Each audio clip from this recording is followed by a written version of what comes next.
Welcome to Penrose Learning, where we make understanding easy. In this video, I will explain how to cook palm nut soup. First, you will need approximately 1 kilogram of fresh palm nuts. Carefully wash them, then boil them until very tender, which takes about 30 to 40 minutes. This step is crucial for easily extracting the rich, red pulp. Next, we will discuss how to process these soft nuts to yield the base for our flavorful soup. This foundational step ensures a smooth and authentic taste. Once the palm nuts are tender, transfer them to a sturdy mortar or a food processor. Pound or pulse them until the fleshy part separates from the kernels.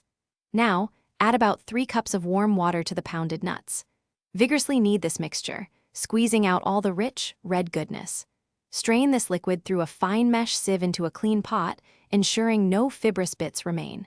You might repeat this process a second time for maximum flavor extraction. For a truly satisfying palm nut soup, choose your protein wisely. Many enjoy using a combination of smoked turkey, beef, and dried fish.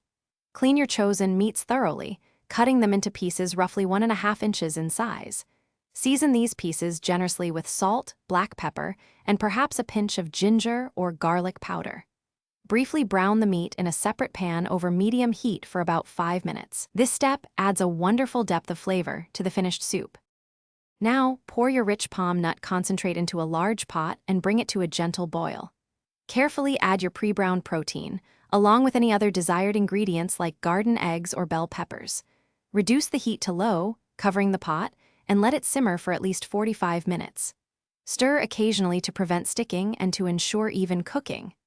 As the soup thickens, taste it and adjust seasonings with a pinch of salt, a dash of hot pepper, or a hint of smoked paprika. Thanks for watching. If this was helpful, leave a like and consider subscribing. See you next time.